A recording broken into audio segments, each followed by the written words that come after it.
Hey guys, what's going on? Welcome back to the Your Forest podcast. Today I've got a little bit change of pace. We're kind of going back to the original, the OG podcast. Derrick Kreger-Smith is on again, and actually I brought in the owner of Damaged Timber. He's a buddy as well. Actually the three of us all work at Greenlink Forestry here. And they came in and we didn't really have a specific topic. We kind of wanted just to talk about how we got into forestry, why we got into forestry, why we're into environmental sciences, why we care, where we kind of think things are going. And it's just kind of a fun podcast where we just kind of talk about our feelings. Don't expect to learn anything specific about, climate change or biodiversity. That's not what this episode's going to be. I got lots of that coming up next. I got one podcast I'm trying to edit. It was my first with 3 people, and I kind of screwed it up. So I'm trying to figure it out. That one's going to be with some forest fire researchers. That one was really good. And I got some other ones coming up with an author and a bunch of very educational ones coming up. But this one, just chill. If you want to skip it, I understand. But it was good. I really enjoyed it. It was a fun time. It was easy for us to talk and kind of just rant about random things. Sponsors, I guess. We got Greenlink Forestry, where we all work, funnily enough, providing resource inventory analysis. And then Damaged Timber, Tony's company. They're an apparel company, and they are supporting conservation and environmental sciences through the sale of their clothing. He's putting 10% of all of the sales that they has back into a scholarship program for people going into environmental sciences. So he's supporting environmental science through the sale of his clothes and giving back to the community.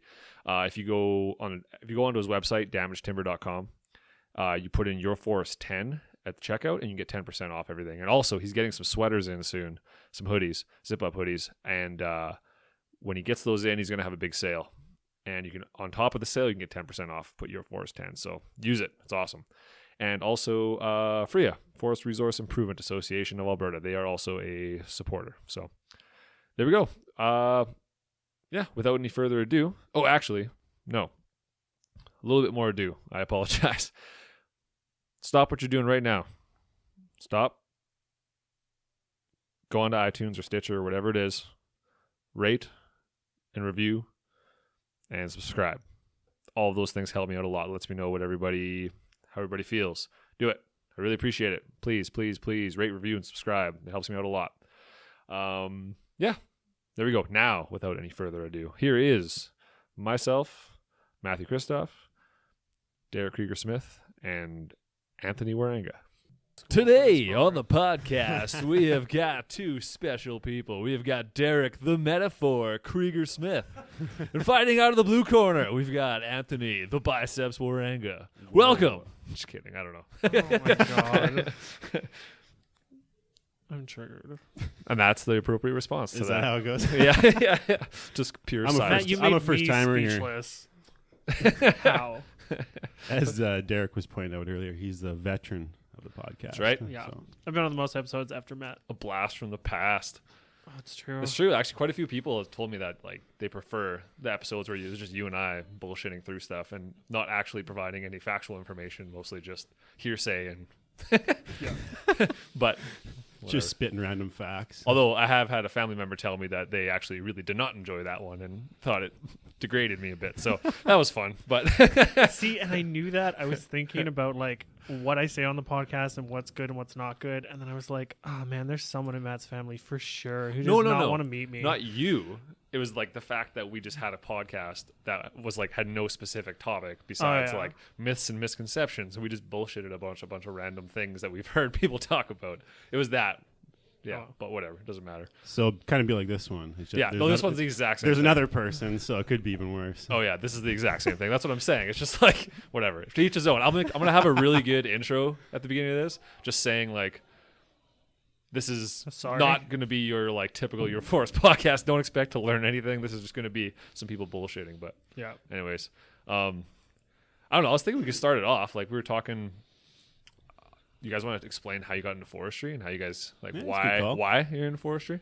Yeah, I can start if you want. Yeah. Okay. The headmaster.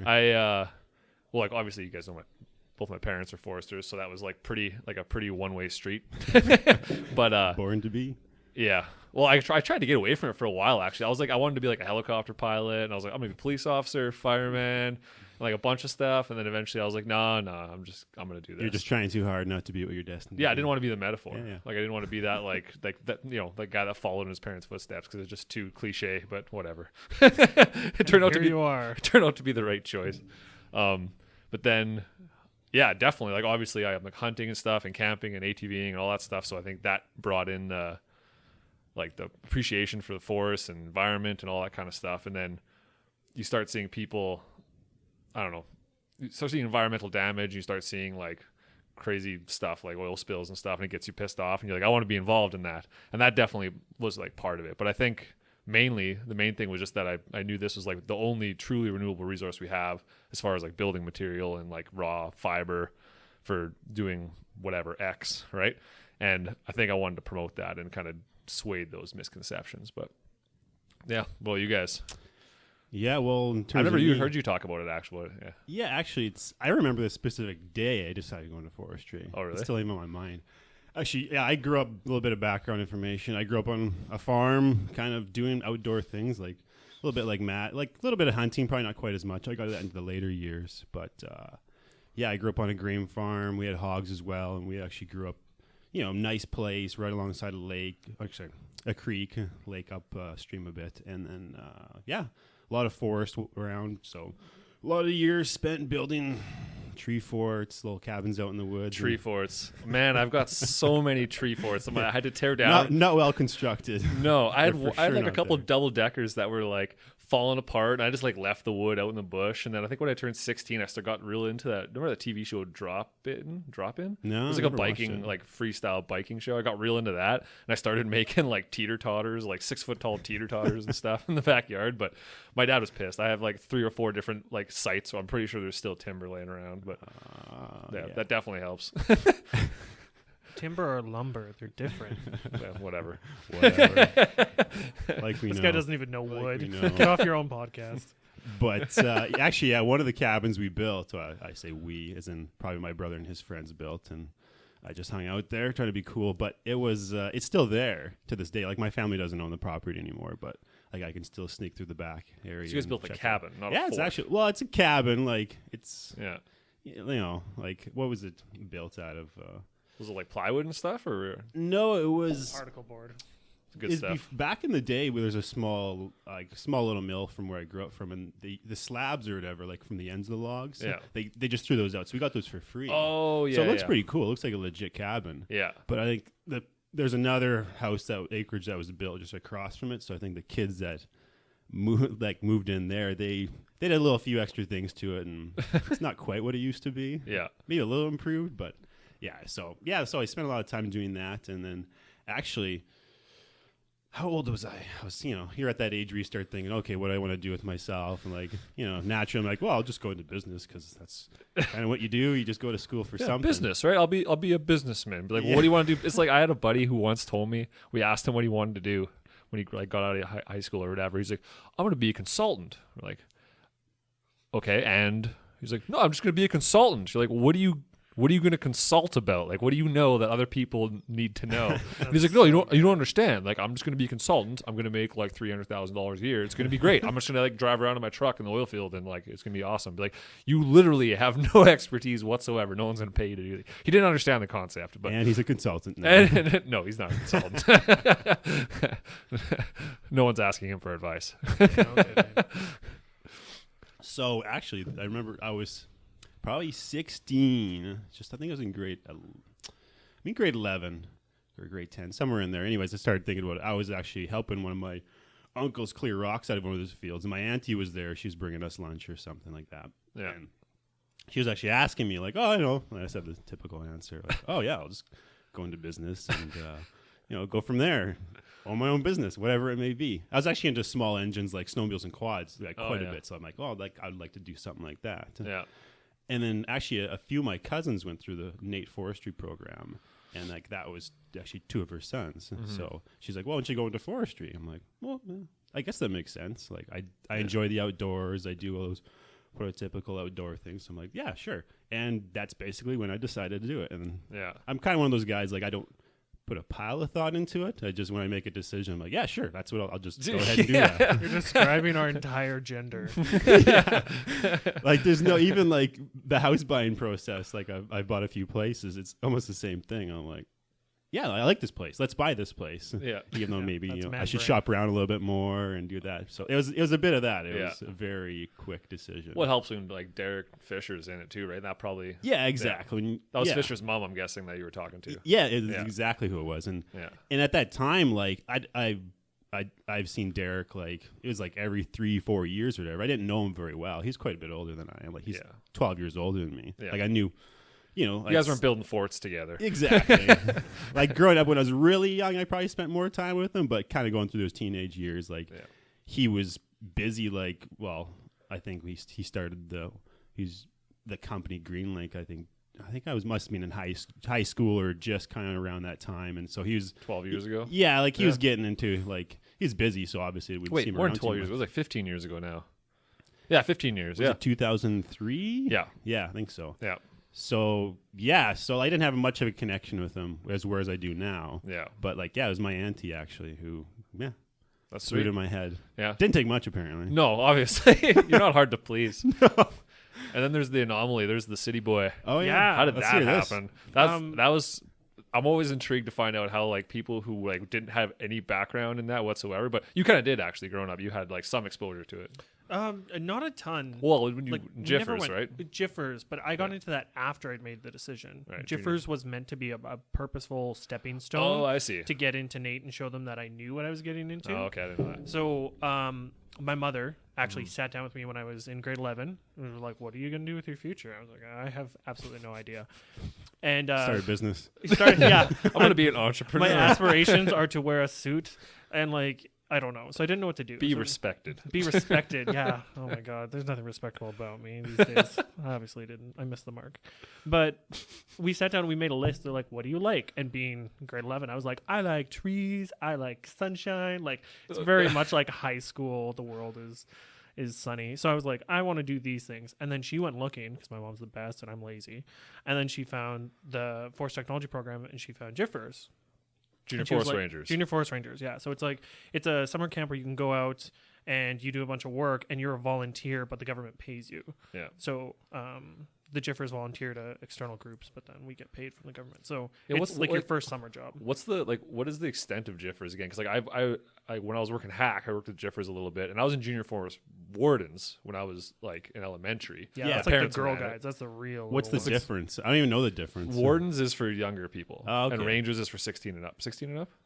I think so. Maybe even 15. It's Maybe whatever. like high It's school. older. Like the Wardens, like we went out and we did.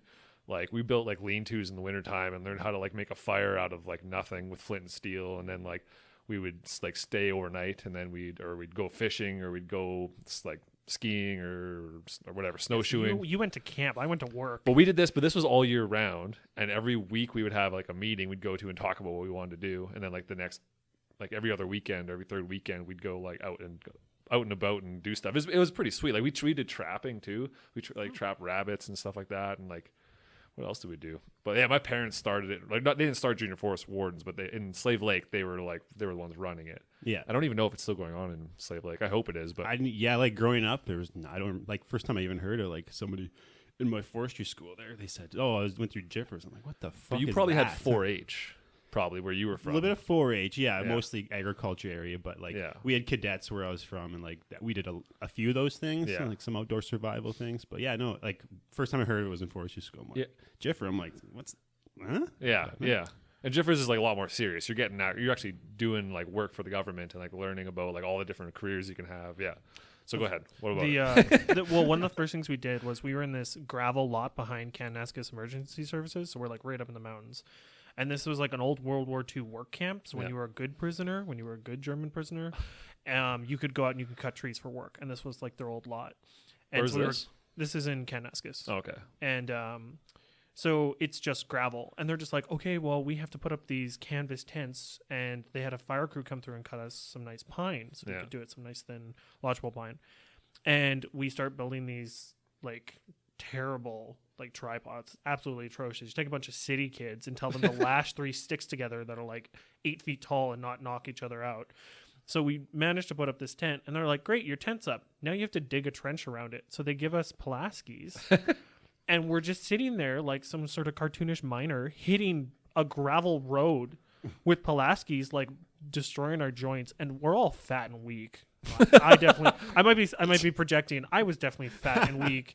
I did this for like 15 minutes and thought I was going to drop dead because you like just go hit a boulder with a screwdriver and see how tired you get.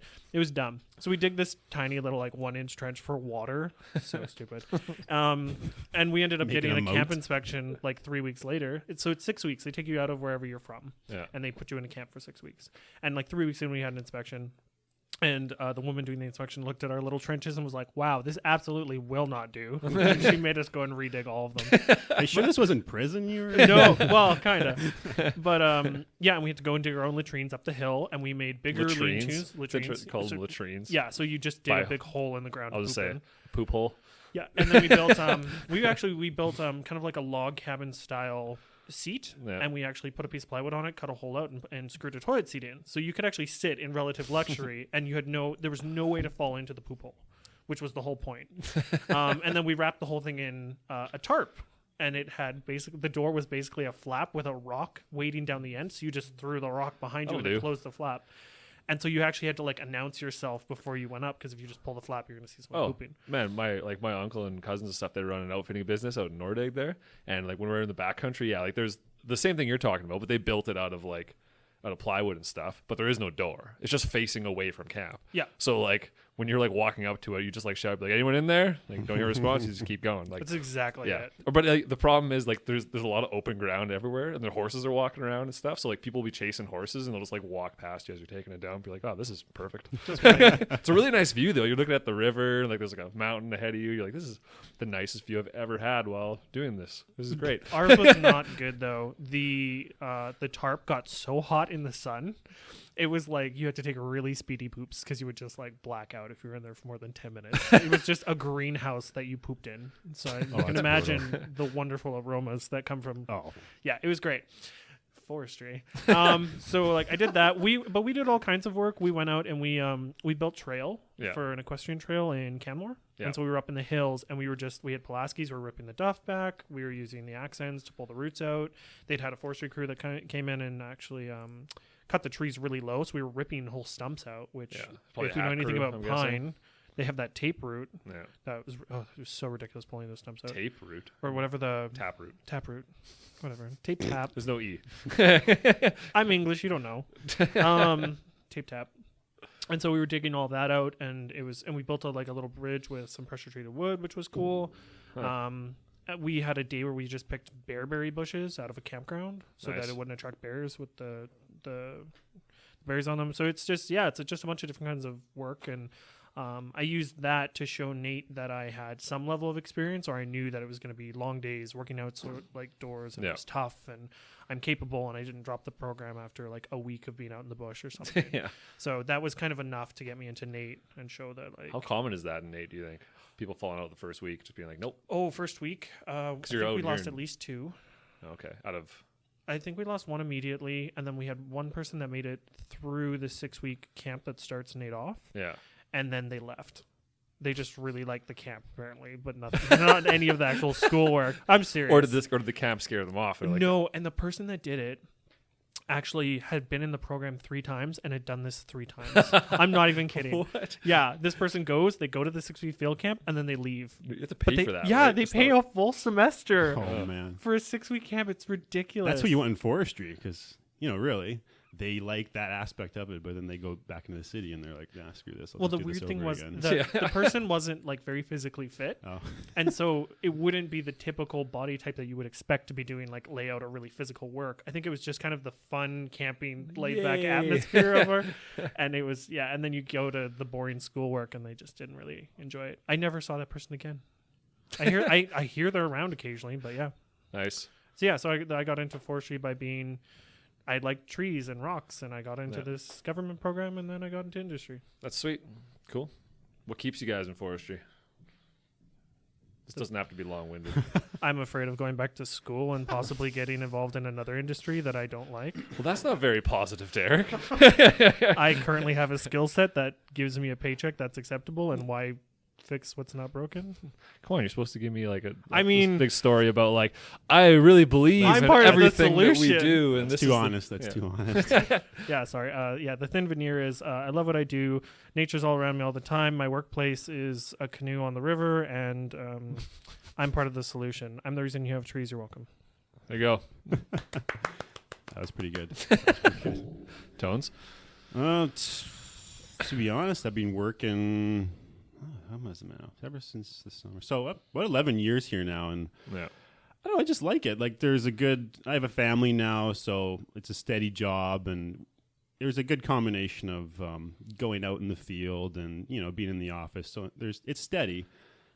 You can build a schedule around it. It's easy to manage. So there's that aspect to it too. But yeah, like less and less over the years. There's less field work and so on. But That's typical with any forestry. yeah, position. and like it's whether it be the safety aspects of it coming into play more and more, or just the fact that technology, this stuff we deal with on a daily basis now, it allows us to kind of skip a lot of that field work process now, which is it's too bad, but. Like I said, I'm home more often and all that. Like we're typically we live in Alberta, so I mean, it's either that or I go make 100,000 plus a year and be gone for 2 weeks at a time and never see my kids and stuff like that. So I like the job for. There's a few aspects to it, and truth be told, like I could have gotten to a few different things, I'm sure, and had a good career. Well, you got a land rec diploma as well, right? Yeah, I have a land rec diploma as well. Yeah. I got that after I went to Forestry, Nate there, and it was kind of not really a backup plan. I was interested more in the soil aspects as well, and I've never really gotten to use the skill set I got from there, but I had a good time when I was in Olds. It was fun. Well, that's one of those things that I remember when I was in university. I liked the idea of learning about soil and soil chemistry and like how it all interacts, and I just never, for whatever reason, never really got the bug.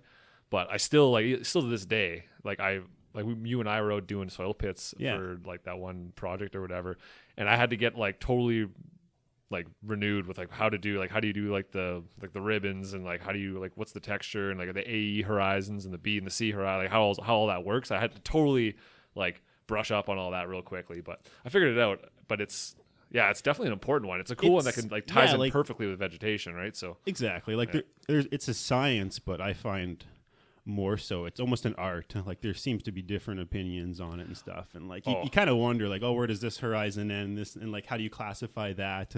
Is it illuviated, and there's a bit of an art to it, I found, like even though it's considered a science. I have a story. We were doing, I can't remember, one of our field trips we were doing for university. We were out, and we had the soil science prof, and we had the TA with us, right? And we dug this giant soil pit, like 3 or 4 feet deep. It was massive, and we were going through and kind of figuring it out. And we like handed our paper, or the prof came around, and he told us like, he's like, yeah, so this is what's going on, and we're like, oh, okay, yeah, that's kind of different than we thought, but like you're the prof, like obviously you know what's up. And then like 10 minutes later, the TA came around and told us something that was similar but different, and she was like, well, that's and then she told us, and I was like, what are you talking about? He said it was this. She's like, well, it's up to interpretation. I'm like, what do you mean it's up for interpretation? What exactly we does have an that exam mean? on this. That's exactly not up for it. interpretation. Exactly, that was my concern. I was like, what? And then she's like, well, it's you can definitely get a definite answer, but we'd have to take it to the lab and do like chemical testing, and have to like be like, for now, like I'm thinking this is roughly what's going on. Plus, they don't know everything that's going on in the soil, right? Because they haven't tested every patch of earth ever. So I imagine there's a lot of stuff going on out there that they've never really come across, right? So exactly, and it changes, like it varies, like from landscape to landscape. Like I took a 2-week course. This was 6 or 7 years ago. 3 of us here from Greenlink. We went to Thunder Bay, like the North Bay area, in northern Ontario, and like we did 2 weeks of about a week out of the 2 weeks was a lot of soil work, and I had the similar instance as well. Like there's probably about 20 of us, and like I think we had one soil scientist with us, and like 3 or 4 other helpers with they're quite a bit of knowledge. They're well versed into it. And I was getting a bit of that too, like, oh yeah, okay, this is what that one person says, and then then the soil scientist comes over and says something else. So like it's always going to be like that, and especially you get some of those areas where they've been flooded over and this and then there's different sediment. It gets confusing. Yeah, there's so much going on. It's the same as anything, right? Like that's kind of what makes it interesting, though, is that it's to really know that kind of stuff, you have to spend a lifetime doing it. Yeah, and sometimes you just don't know the history of the area. Like it could have been 60 years ago, there's a big flood over there and something else happened. And it's like, oh.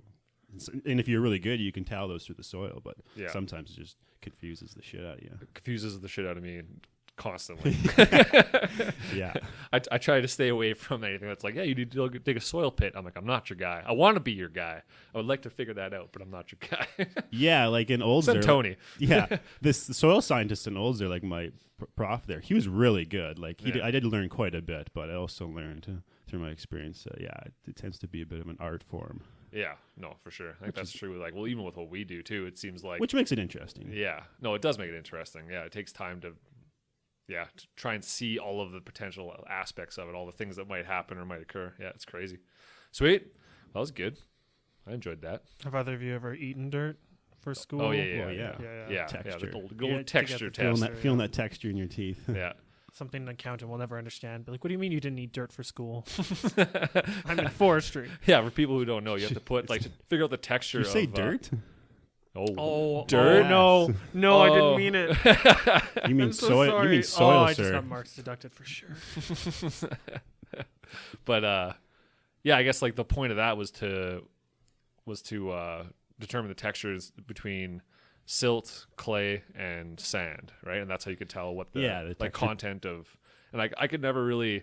I could tell how much sand was in it because it breaks your teeth, Yeah, you can. right? And then but between the silt and the clay, I'm like. Just exactly how buttery is the soil? Yeah, I caught myself. Like relative to what though, right? Like that was the challenge, and I was like, I've never tasted soil before, so this is my first time. I have no point of reference, therefore I don't know. There's sand and some other stuff. Probably mix. We'll say 33.333% of everything. Yeah. I was doing the entire soils course in Nate. I was like, I refuse to eat this. I am too good for this. I am clever. I can do this. And the exam rolls around, and you are eating that soil. You are getting every advantage you can. It is high stress. You have like 7 stations of different soils. You're like spitting on the floor, trying to get the last batch out. You're like, I'll deal with that later. I liked soil sciences. I wish I was better at it. I didn't do well in those classes. I fell asleep. I think I had 3 soil science classes, 3 specific soil science classes, and it was like every one got more complicated, and I just got more and more lost.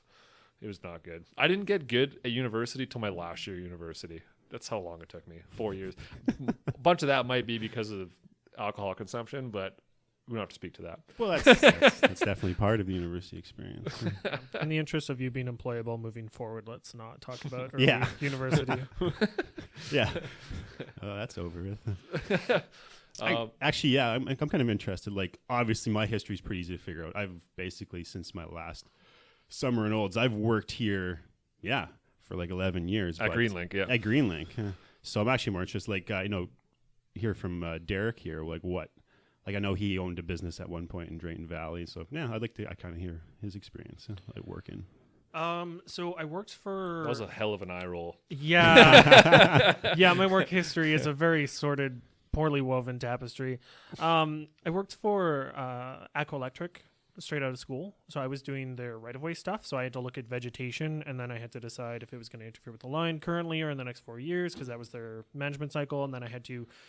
and you're from the rural, so you can actually appreciate this, Tony. I had to then draw up plans that was like, here's how I'm going to either completely remove your trees or trim them and make them look like super ugly, or take a cookie cutter bite out of the side of them so it is clearance to the line. And then I have to walk up to a landowner and be like, hey, by the way, you see these beautiful spruce trees that no one has because you have to plant them? Yeah, I want to cut the tops off of them. Oh, did you plant those with your grandfather when you were 7? That's cool. I want to kill them. And then, but don't worry, it doesn't cost you anything. We pay for all of it. It's a real tough sale. Yeah, well, whenever I've seen those, like you see that lots come from rural areas, you're like, I'm like, those are all gonna die. Yeah, well, that's the tough sale. Like, and I was always very pro tree. I was like, oh, we'll just trim them back. And the thing is, like, you can trim them back a meter, and then they're like, we're gonna have to trim them every year. And I'm like, sucks to be Acco. Yeah. Like, I'm with the landowner on this one. If you planted that with your grandparents, if that's your shelter belt for your entire house, it doesn't make sense to remove them. And if you cut them in half, there's a really poor chance they're going to spring back, especially when they're like almost mature or over mature. But if it was like willow or if it was like a decid, I'm like, man, it'll snap back. Yay, ethical practice. Yeah, I was, and well, I mean, to a degree, because I'd have people that would brush me off because they just didn't want to talk to me, and they were like, maybe if I ignore him, he can't touch the trees. So I'd leave a little door hanger that said, I want to trim, like you can mark your treatment, I want to trim the trees, and they'd ignore me. And then I'd leave one on their door that said, I want to remove the trees, and they would call me in 20 minutes. Yeah. And I'd be like, oh, I'm sorry, wrong checkbox, but now that I have you, and then like, so yes, ethical, unethical, like some light arm twisting to get a conversation that needed to happen. So, or it's actually, this is terrible. This is like sales tactics. In winter, you could be like, well, you know, your power line affects, and I have the county map with all the last names, and I don't know these people, but I could be like, your power line is going to affect the Johnsons and the Smiths and the like Boudreaux down the road. Like, it's winter.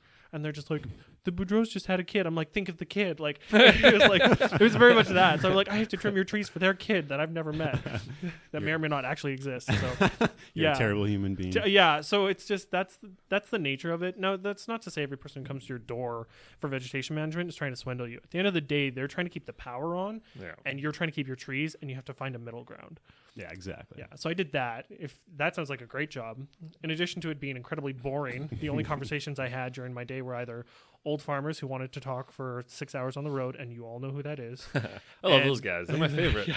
They're a great time. They have so much knowledge, like the history, like the knowledge. We went out for PLVI, Parkland Vegetation Inventory, and it was we ran into this old farmer he was actually coming out with his combine or whatever, and we were asking him a couple questions about some things. He's like, oh yeah, come with me over here. And we just like walked into his property and we're looking down at like all the maples, like Manitoba maples in the river valley. And he was explaining like kind of what happened and like gave us so much insight that actually helped for the inventory.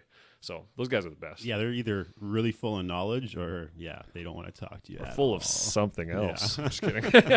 Especially when you see the no spray signs when you run around the county. Like I did that for a summer too. I worked for the Ag Service Board for 2 years, and you get a lot of those guys. Yeah. I actually have a story about landowners specifically that didn't want. There was a treatment that went poorly. So the contractor didn't follow instructions to what was agreed upon with the landowner. Yeah. And they kind of overcut some trees. The landowner got very upset and brought out their firearm. Nice. Which immediately prompted an RCMP response. Welcome to Texas. So what ended up happening was it turned out the company actually had an easement on this line, which is really important. So that means they have a legal right to be within a certain delineated section, and they have rights to that land and to manage it and stuff. Yeah. So what they ended up having to do was they had to pay a surveyor to come out and physically ribbon the entire easement that they were allowed to be on, and then the contracting crew that had to come in and do the vegetation had to then come in and stay exactly on the easement while there were RCMP present, and they basically just told the landowner to stay in the house, and if he came outside the house, he'd be arrested. And if they saw a weapon, he'd be basically shot. Threaten people with a rifle in Canada, it tends not to go over very well. No, it went over very poorly, and it sucked for everybody because the landowner like feels like they got bit. The contractor's scared out of the freaking mind trying to do their day-to-day job, and then ATCO looks like a total, piece of garbage. And you're tying up the police now. And you're tying up the police. Yeah, like it's just resources. no one won, and that's the worst case scenario. No one wants to get there, and sad and bad things happen when someone didn't read their paperwork. What do you guys tell people you do? Because like I find like doing vegetation inventory and like.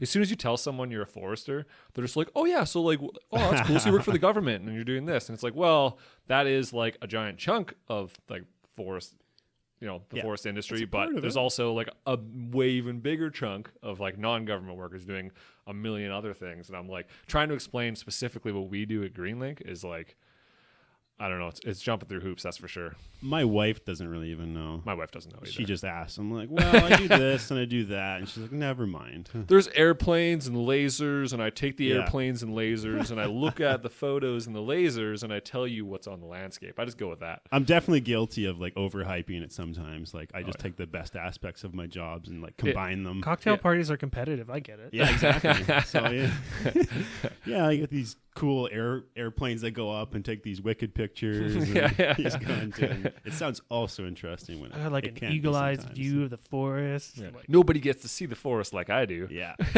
yeah, it's true without actually being there. It's true. Yeah. It's fantastic. My husband met another forest technologist. Yeah. And the guy was, he asked him, like, oh, what do you do? And the guy's like, oh, I'm a forest technologist. And he's like, and the guy's like, oh, you probably don't know what that is. And he was like, I actually do know exactly what you do or what you could be doing. Yeah. And the guy was so impressed and blown away. And I haven't met this man yet, but I'm very excited to meet him because he was just pumped. And I wonder what the percentage is of the population that knows what we do is. Like, so there's what, 2 million some people in Alberta? I'm going to go with like... No, there's 4. 4 million? There's there's 2 2 in the million cities. in the municipals, yeah. 4, and then so there's 4 million people in Alberta. I'm gonna go with like maybe 250,000. That's like pushing it. Yeah, probably. I think it's pushing it. I get friends' dads all the time, like Yeah. getting into like, oh, this and this. I'm like, I don't deal with any of that. Yeah. I'll look into it. I'll Yeah. be sure to get back to you. Yeah, sure. I'll let you know. Yeah. My father-in-law was a logger, and he still, every once in a while, asks me things. And I'm like, that's absolutely not a thing I could even help you with. Oh, Yeah. even like me growing up until I was like, I don't know, we'll say 8. That's like the number. That's like my like random, like I was a kid. I don't remember age. I go with 8. Same as like for whatever reason for the 3 last names that you're trying to make up, or Smith, Johnson, and Bordeaux, whatever that's from. I don't know. It's interesting, but Anthony Bordeaux. there you go. Ah. Okay, I was wondering. I was like, wondering why. I don't know why I thought. Well, why did he choose those 3 names? But 2 generic white names, and then something plucked out of television Yeah. obscurity. yeah, what was I talking about? I totally. You were 8 lost. years old. I was 8 years. But then what though? What were you saying? Guy, I don't know. You were saying something. What was I saying? Oh, here now it's both of us. Tony, help. This totally got off track. I'm going to bring it back to the original subject. Of what- Oh, I remember what it was. Okay, I remember. Up until I was like 8 years old, I had no idea what my parents did. Like I was like, oh yeah, they're foresters, so they're Up like until 8 only? That's pretty I impressive. think, or I might have been older. I don't even know. But like I remember asking my dad, like I was like, oh yeah, so you like drive the like machinery that like cuts down the logs? Like that's cool. And he's like, no, that's not what I do. He's like, I've done it. He's like, but that's not what I do. I was like, oh, explain it. And he couldn't. He explained it, but I was too young and stupid to know. Yeah, So that's even- a typical thing when you tell people what you do. They just automatically think you're a logger. Yeah, Sometimes it's easier to leave it at that. yeah, which is like it's part of the industry, but that's a different thing. Yeah, I've gone into explaining it very quickly, but I look at the floor and act like I'm so exhausted and tired of being here. And they go, okay, and they don't follow up. And it's worked for me every time since I've started doing that. I'm just like, well, it's like AVI, it's this vegetation. So then I take the polygons and then we delineate them. So we make little boxes in the forest and we try to tell, the composition of the trees. This is more spruce, this is more aspen, this is more pine. That's neat. How tall is it? How rich? What's the moisture? What's the age? Oh, that's cool. So then they write all these map codes and then they put on code and then use it as like your base foundation for everything in forestry, including modeling and logging and road access. Oil and gas even uses it. It's pretty cool. Any questions? No? Okay, bye. Yeah, it's exhausting. That's exactly, and I do that on purpose, and they're like, and I'm like, this is deliberate. I've actually, polygons have come up every once in a while. Like, it just, for me, it's like, oh yeah, let's make these polygons in the forest and blah, blah, blah. And then they're always like, what's a polygon? I'm like, oh god, it's got multiple sides. I'm like, I just think of like a square or it's an a shape. octagon, or it's just It's a shape. literally a shape that's closed. And with endless sides to it and stuff. And it's like, never mind. Okay, let's think of something else. yeah. Let's move on. You're right. I log. I'm a logger. Yeah. Is it a line? Then it's a polygon. If it's not a line or a point, it's a polygon. Like, should clarify. Yeah. Yeah, and then I did layout for a bunch of years after all that. There's the original shenanigans. subject there. Yeah, I did layout, which was really cool. So I did. Yeah, you had your inventory own. on the You ground kind of had level. your own company, didn't you? Yeah, I had a really interesting case where I got handed a contract, which it doesn't happen. The person I was working with as an employee got a job for the mill, and you can't contract to the mill and work for the mill. It's obviously a conflict of interest. So he just told me, he said, yeah, in 4 weeks, you don't have a job, and I start my new one. I was like, great. So I'm like 20, but I had enough savings, so I ended up buying a truck that I still have, and then bought the equipment off of him. And the mill was like, yeah, you're probably the same thing as him, and gave me the same contract and the same rates and the same everything, which doesn't happen. Yep. And then I took over and did it for just shy of 2 years where we ended up. We sold the house. Actually, it's ridiculous. We packed up the business, said goodbye to my employees, got married, sold the house all in like the same 3 weeks, and then moved. Like we got married and then we were like, yeah, that's great. And then a week and a half we were in Edmonton. And that was in Drayton. That was in Drayton. That was a ridiculous time of my life to be packing and doing house viewings while getting ready for your wedding. It was, and we have 2 dogs. Like, it was just ridiculous. It was so much. And then, came to the city, bummed around retail for a bit while I tried to lock down a forestry job. met Derrick at the college on the board. Oh, is chatting. that? Oh, Yep. okay. I Were see. you, were you working at Home Depot? I worked at Home Depot. I worked retail at at a vape shop for a while, and then I worked at Home Depot. Home Depot was the lowest point in my entire life. I'm not even kidding. The disrespect, and I get that it's like entry level and they're used to hand holding, but they're like, don't steal from the store. And I was like, oh my God, if you hadn't said that, I was going to walk out with this power washer. Like, freaking thanks, manager. She was the worst. They only say that because people do it. I know. Power tools. I had friends who worked at Walmart when they were in high school, and it was like they would constantly steal things like Xboxes and like whatever. Like that's super common for like teenagers. Yeah. They have no respect. Yeah. It's like, But like, I was not even grossly overqualified. I cared too much. Like, my job was to literally wipe down like boxes of product. Like, you know how dusty a Home Depot is? So our job was to try to make it less dusty, which is, I know. Anyway, we do the job anyway. So we went through, we did everything, and it was like I never got called back. I was never told my job wasn't good enough. I was never told I was being too slow. I did great. Everyone around me who had been working there for like 4 years was getting called back and being like, what did you even do here? This place is disgusting. The labels are garbage. Like nothing's pulled forward. And I was like, I just did my job like a human being. and my supervisor was still terrible. Like I was like, this is great. There was some nice eye candy. I worked with some pretty people. Sweet. Yeah. And now you're here. Now I'm here Inventory. doing inventory in a different way. So I've done the layout, which is really good for inventory. It's made a lot of sense doing AVI and looking at EcoSite, and then I can kind of like close my eyes and go back to doing layout. And it makes sense when you're standing on a nice little knoll of pine that's going down to a bog, and you see that full transition from pure pine to pine with black spruce to mostly black spruce with the occasional pine. You start to get maybe a little bit of larch in there, and then you're straight into like the true bog. Yeah, you start to really understand it. You start to really understand the moisture Sweet. and what the nutrients do. So that's really exciting to Yeah. nice. kind of have the aerial view and the on-the-ground view. So I don't know what my future career looks like. Like, do I go into modeling? Am I stuck in inventory now? Like, You can do whatever you want, man. Forestry is it's liquid. Just keep it's moving. liquid. Liquid. Yeah, so that's me. Look That's at me Tony. getting- Tony started an apparel company. Now he's Yeah. like I'm a fashion aficionado. fashion aficionado. You are that. You always have the best clothes. Tony. Do I? That's good. I was actually admiring your shoes. It's good to hear. I find boots. myself like envying your clothes sometimes, and then I wonder, it's like, no, it might just be that he's super jacked and the clothes look really good on him. And I think Yeah. that's more likely what's That's going what I on like to here. hear. I was going to actually ask you that because, like, I was looking at your website and your shirts look great. Like, all the clothing looks great. But there's this really funny thing about your website where all the clothes are on you. And I look at myself and so when you're cooking, have you ever, like, made meringue? So you take egg whites and you whip them Yeah, up, I right? know that. And you know when they say, like, yeah. they say, like, stiff peaks, right? And it starts to, like, kind of hold its shape. I have stiff peak meringue titties. So, like, when I look at your shirts, I'm like, that looks great. And then I'm like, but would it look great on me? Like, I wasn't on any high school teams. Like, no one wanted to go to dances with me.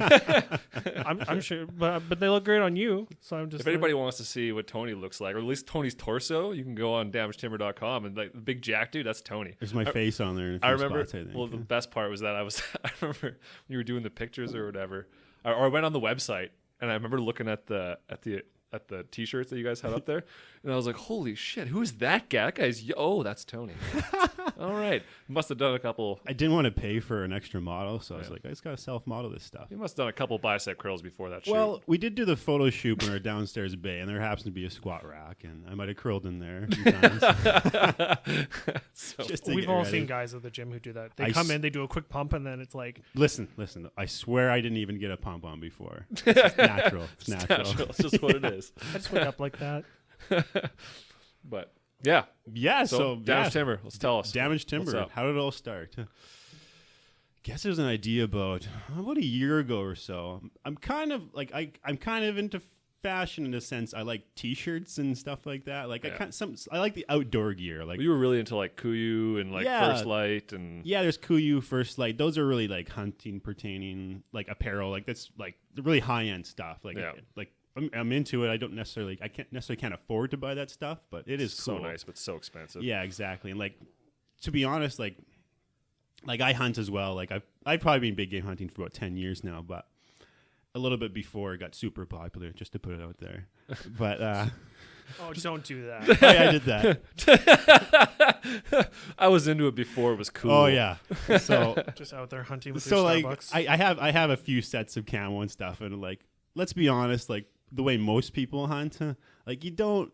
Depends what you do, but you don't need that really specific like high-end camo. You don't need it. You don't need it. It just makes it nice if you're doing it all the It time. does. Like it depends what you're doing, of course. Yeah. And like the camo I have, I like it because I think it, it fits well. I think it kind of the patterns look good. Yeah. I'm not really concerned about what the animals are looking at necessarily, but I look at myself. I'm like, oh, that looks pretty good. I look sharp. If I I have look to sharp walk in into this. 7-Eleven and get some gas and a chocolate bar, people are going to look at him and go, damn, he's fine. Yeah. Don't get me wrong. It's an actual like a decent pattern and stuff. And so I'm a bit that minded. So and then there's a few other companies out there like Sticks and Stones. They're Canadian based one, and they're kind of like they're more so t-shirts and hats and like full like they pertain more to fishing and a little bit of hunting and stuff like that.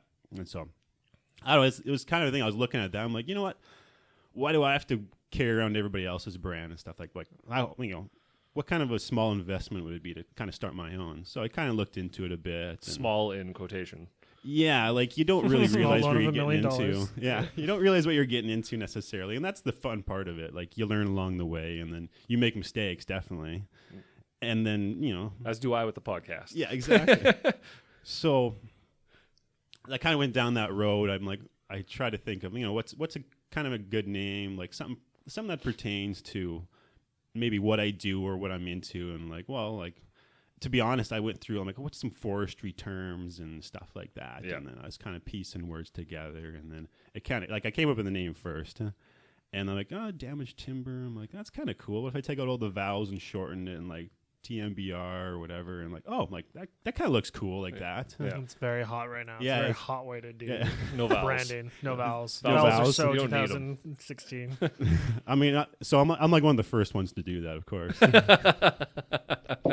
But so I came up with the name first, and then I'm like, okay, let's build on a logo or whatever. And Movement then, Watches would like to have a word with you in the hallway. yeah, that's right. Yeah, I didn't get it from them at all. And so like there was that. So I had the name. I'm like, okay, let's go.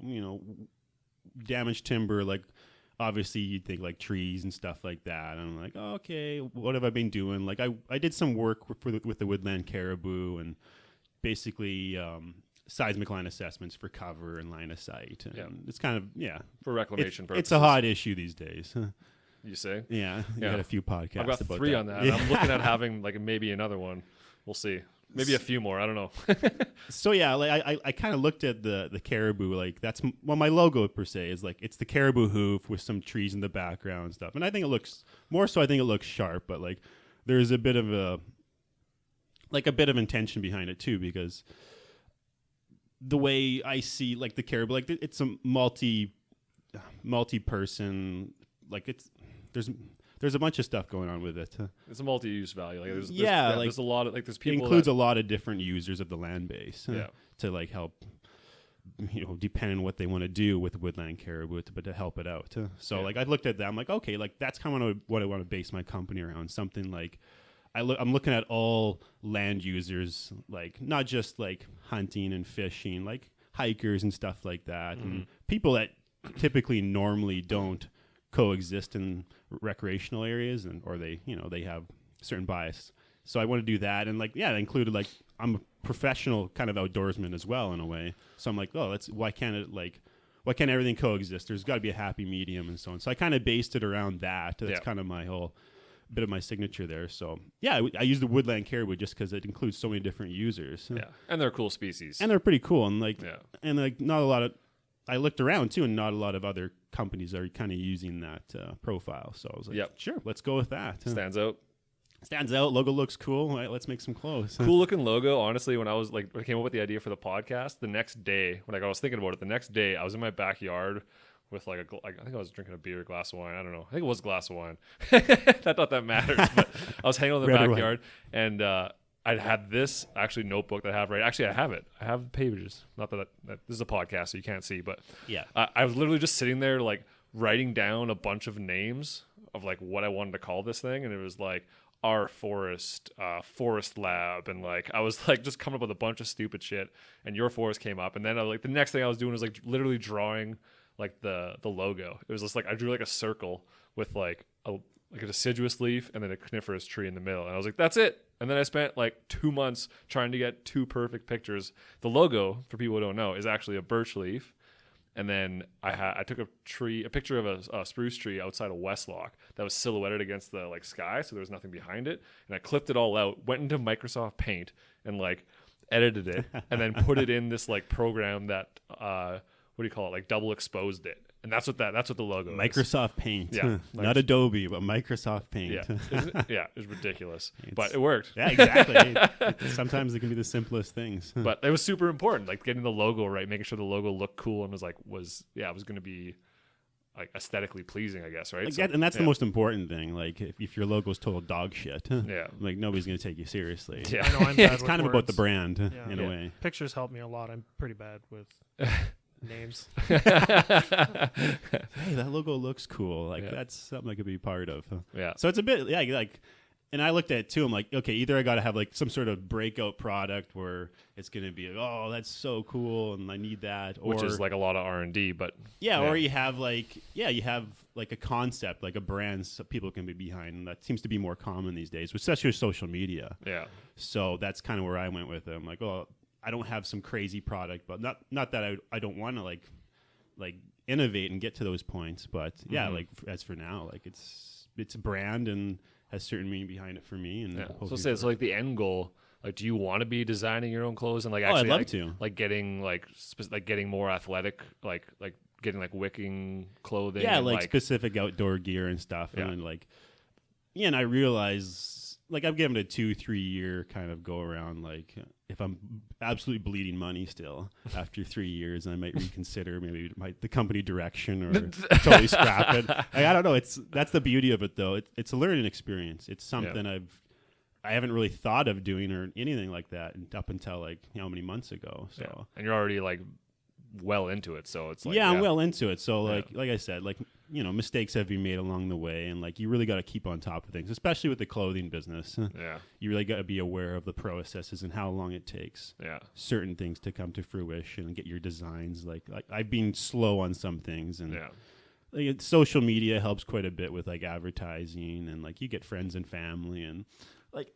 Yeah, it's advertising is the toughest one. I've noticed that with the podcast too. It's like hard to get promotion. It is, and it's getting those specific markers out there, like those specific ones where eventually like somebody sees that, somebody important, or somebody like where it takes off from that point. And like I'm still looking for that. Like I don't have a pile of followers and stuff, but like neither do I, man. And that's the thing. I think I have 1 Twitter follower. It's just gonna be like Tony's new strategy is gonna be like you're just gonna be wearing like those 60s runner shorts. And you're just going to be lifting, and somewhere in the back, out of focus, over a log will be a T-shirt. Yeah. It comes to that too. Like, I'm like, what if I get some really hot girls wear my shit? Couple Sex AR-15s, like shotgun a beer with thongs, Yeah. like back shots and stuff. I'm like, that sex sells, so maybe I should go that direction. Unfortunately, it does. Yeah. Unfortunately, it does. whether or not you can live with your greasiness at the end of the day. Yeah. How greasy am I willing to get? I ask myself that question every day. But let's I'll wait a few years yet. If I get desperate enough, and I'll probably start follow my social media. I could start having some ass shots in there and stuff like that. You'd be like, hey, if it's good I enough hope for not. like Instagram, tastemakers and social media influencers, it's good enough for my T-shirts. Yeah. Well, no, but like the idea that I really liked about it though, which like kind of makes it stand out from other companies. Like first of all, you care about like the quality of like the stuff that you're bringing in. Yeah, Like, everything's high quality. Like everything that's actually a good point. Yeah. Like everything I've gotten made so far, like the hats especially. Actually, there's a company out of Portland that makes them. So they're as high quality as it gets.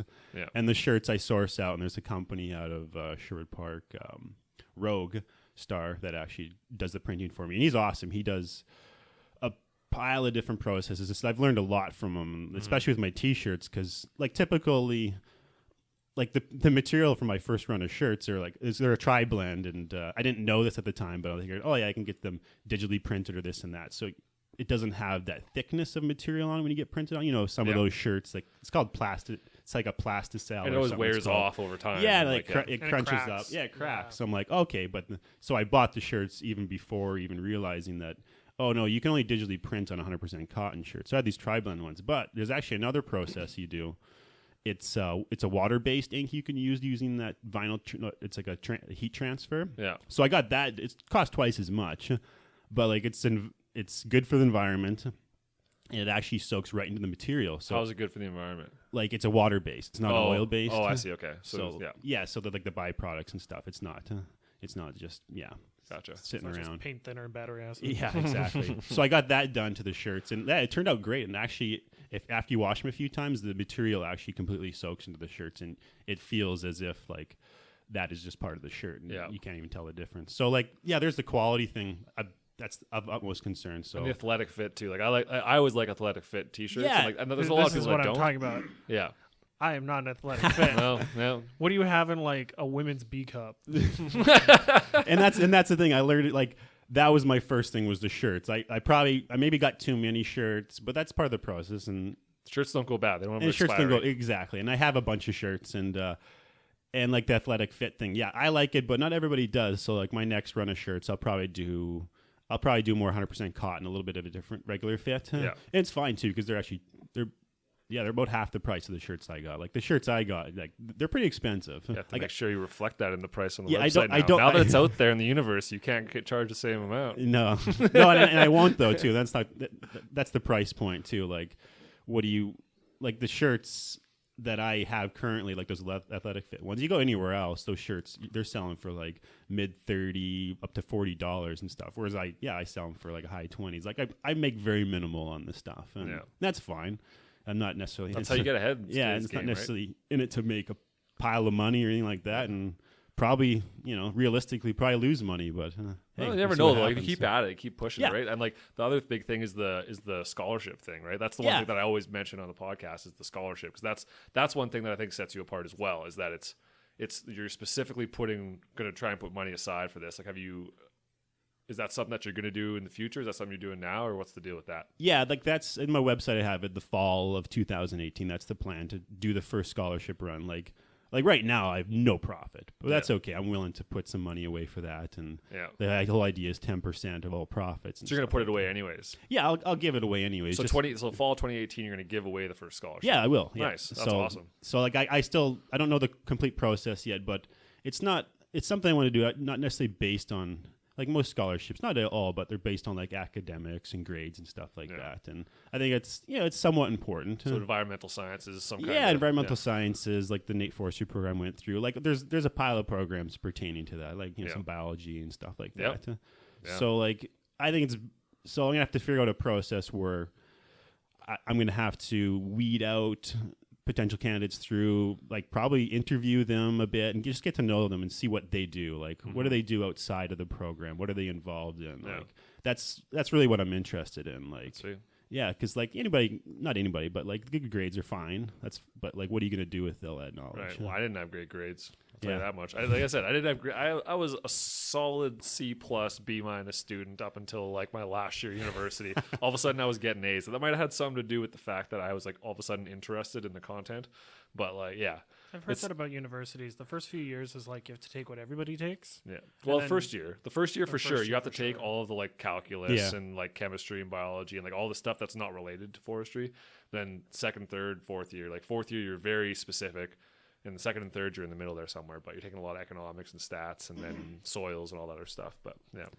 Yeah, essentially, I'm just looking for that character person who's kind of the total outdoorsman. Yeah, like does someone who's committed to exactly to improving the environment and outdoors. Yeah, even through their academics. Like I say, academics and like grades aren't important, but obviously it is because they're gonna be in a post-secondary program. That's the way I want to pertain to. You have to show that you've taken it seriously. Yeah, exactly. And most people are when they go through super poor. So I mean, why can't I help out a little bit? Yeah.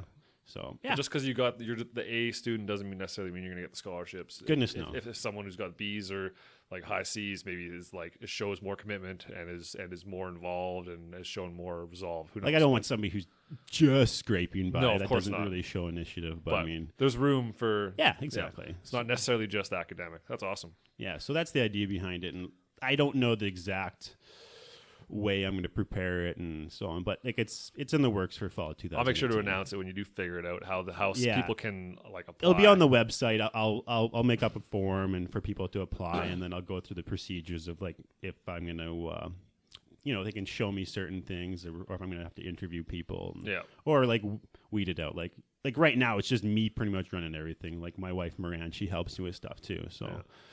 So maybe I'll enlist the services of the podcast to help me out with that. Yeah.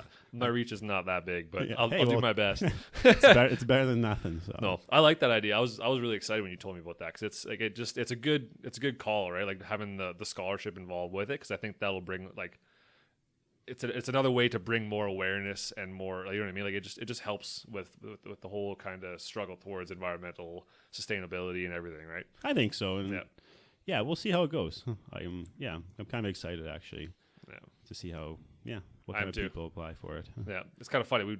I started the podcast at like the same week that you decided to start Damaged Timber. Well, you actually seen the logo on my vehicle. I saw You're like, what's that? I'm like, I'll tell you sometime. Yeah. And eventually I told you. I think it was like hours later. I was like, no, I need to know what the hell is that sticker on the back? It looks cool. What is it? Yeah. Yeah, I try not to tell too many. It's one of those things. I see this all the time, even on social media. Yeah, I'm going to do this and that, and they have these big plans, but nothing ever comes to fruition. So that was me doing this. Like only like a few people, my family didn't even know until like I eventually had it off the ground. That was like when I proposed to my wife. I didn't tell anybody. Nobody knew. It just happened. They're like, "What? Why didn't you?" Like, nobody. I was like, I don't know why I did it that way, but it did. Yeah, I don't know. There's something about it. I feel like if you're going to go around telling people what you're going to do, like their expectations are so high, and yeah. Well, and it's like then a symptom when are you of going to do Facebook. it? Pardon? Like social media and Facebook, right? Oh, Everyone's like, yeah. I'm going to do this and I'm going to be there. And then it's like 3 weeks, you're like, okay, Jeff, are you Did an you run that astronaut marathon yet? Did you run the marathon? Yeah. Yeah. Oh, you stopped training 2 days after that post. Yeah, Oh, you threw up weird. at your first lifting session and you didn't go back. Yeah, Yeah. which is a little close to home for me, but yeah, like it's true. So it's almost embarrassing to talk about projects you're starting until they have like a level of legitimacy. Exactly. Yeah. No, that's kind of how I felt with this too, until I got something out. Like I told you and you, because we were talking about Yeah. it, and You told me Derrick not to tell Fisher. anyone. I told you not to tell anybody because you were the first 3 guests, so and I appreciate that. But I totally feel you. Yeah, but it's a good call. I hope it takes off. I hope through the podcast, hopefully people will start checking it out and maybe promoting that, because like getting the scholarship, the more people that buy stuff, the bigger the scholarship gets and more promotion that happens. And like the bigger the scholarship and more people They're like gonna be getting the interested. scholarships too as well. Like Yeah. it doesn't end just at one person. They're going to get just some big scholarship, depending on profit. So what do you think you're going to start it with? Because seeing as this one's coming straight out of your pocket, what are you gonna throw at these students? The first one will probably about $500 scholarship or something. That's like fair, that. considering it's coming out of your pocket. Yeah, it'll most likely be coming out of my pocket. That's fair, I think. But then, who knows, right? Like I want to do it on a semester basis, of course. Yeah. So it could be this one, and then of course the start of the next semester. To 2019 or whatever. Sweet. So we'll see. Yeah. Good stuff. Yeah, like I said, 2 to 3 year kind of term, see how everything goes, and you never know. Yeah. I think there's a lot of good behind it. But Yeah. See, I just like the room right now. So I like people in forestry and people in environmental sciences that kind of try to find a way to give back or increase exposure and kind of have that conversation, especially with the public. So we have Matt, who's gone to the great lengths of actually doing an entire podcast that he tries to walk the line between public and standard use and recreational use, hunting, fishing, and then also tries to appease the industry side and tries to flirt between the two, which is tough. I'm uncomfortable when you try to inflate my ego. a lot of hand gestures going on, folks. He's the most hand gestured person available, just flailing. Tony's been going crazy. He's notice. low. Subtle. Tony keeps it near his lap. I'm up in the air. I don't know what that is.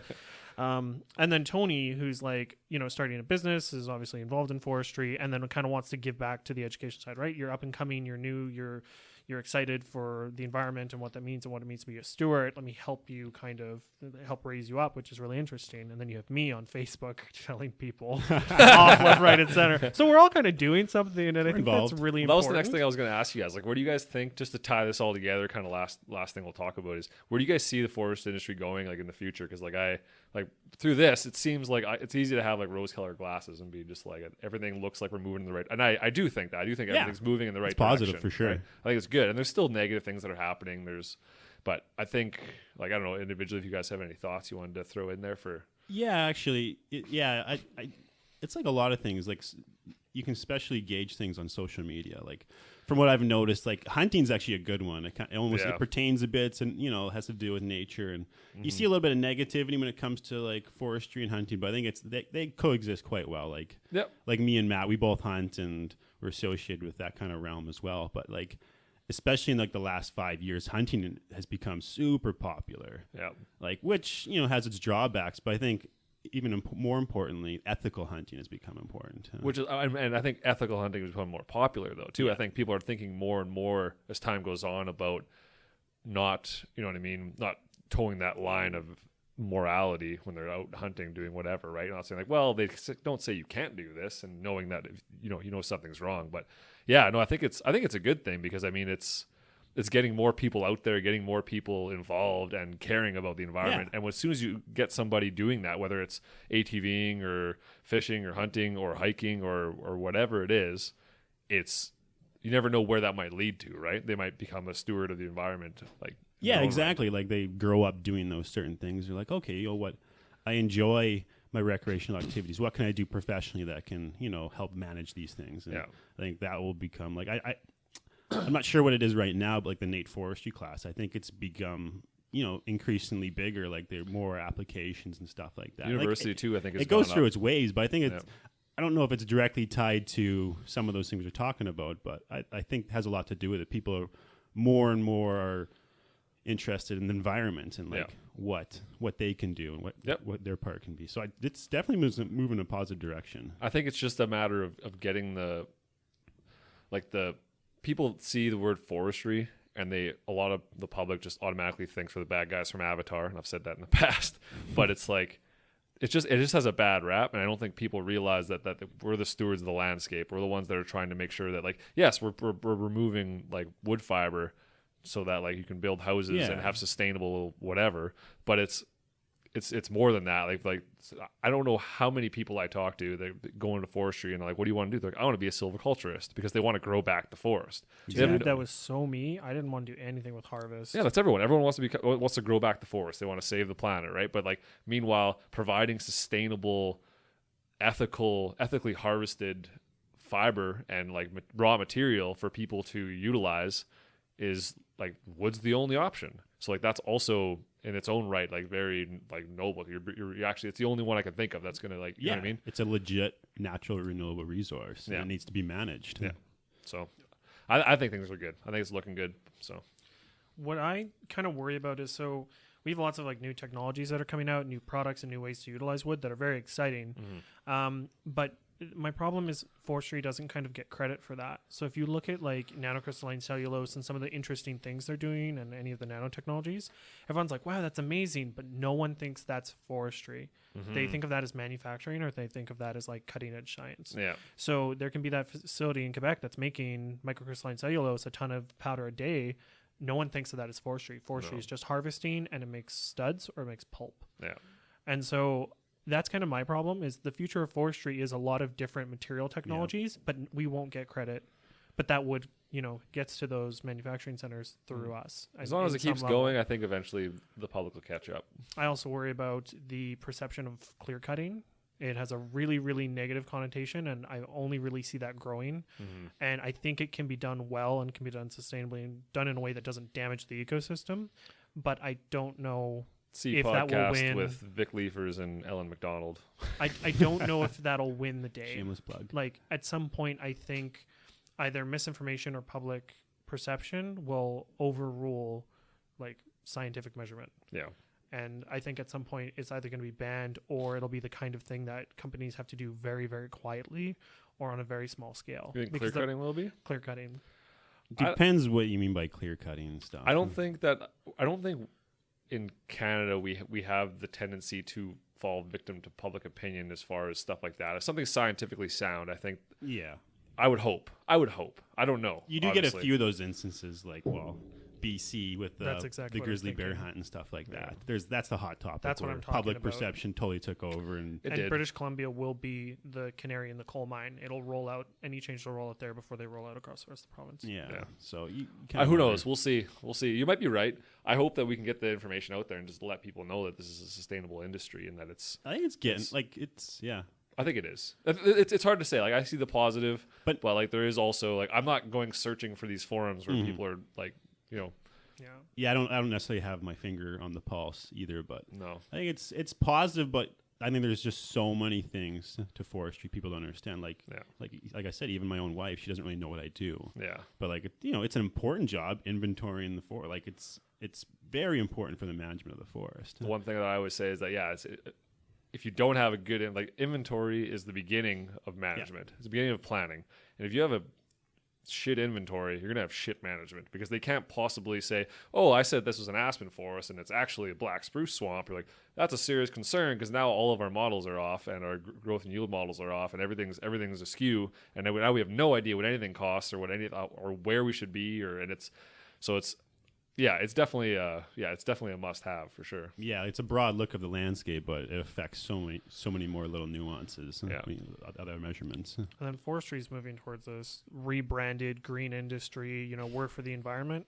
And with things like carbon credits and looking at our carbon footprints, I wonder if forestry companies won't try to push harder to reduce, like their transportation carbon footprint is a big one, or even I think that's the kinds of huge. machinery Yeah. we use. Like if we can move away from a fossil fuel We're or always to looking a for cleaner efficiencies. burning thing. Yeah. And especially when you look at like the economics of it, which drive forestry and the harvest cycle to begin with, if you can lower your carbon footprint, then that can give you more credits or make you more, positively carbon credit or beyond neutral.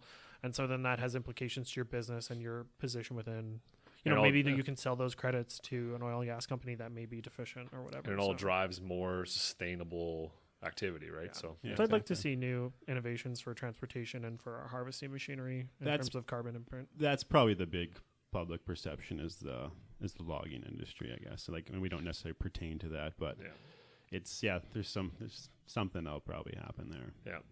Yeah, it's unfortunate there's that perception, but hopefully with time we can change those things. But Also drones. Drones are going to do everything, guys. drones are cool people. They're the future of everything. Are they though, They take- Tom? yeah. They're the future of some things. We can do some things. Yeah. But isn't that everyone's got a drone? Everyone that's thinks their business can use a drone and benefit from a drone. So We'll see. I'll have a podcast about that eventually. But Yeah, you should actually have Tom on. Tom, there's a few other companies too that have some. Yeah, so There's a few guys there. in the future that'll be there. So, anyways, I think that was over an hour. That's pretty Way more solid. than I anticipated for a random hey, what are we going to talk about today? So, yeah, thanks a lot for coming on. We Right. will. And don't forget, visit my website. Check it out. There's actually new product coming in about a week. There'll be some zip-ups and stuff. See if you dig them. If you don't, whatever. I don't care. Check them out. Oh, and then I guess you'll have that in your Intro. the code and stuff. Yeah, Your Forest 10, you get 10% off all and any additional sales. Yeah, even if there's sales, you get 10% off that too. Yeah. When are you going to have another big sale? You're going to have like a big. When I get the zip ups here, when they come out, I'll have a big sale, and then you can get 10% off. So, get your 10% off, make me lose even more money, and it's all good. Anyways, thanks a lot, guys. Thanks. Talk to you next time.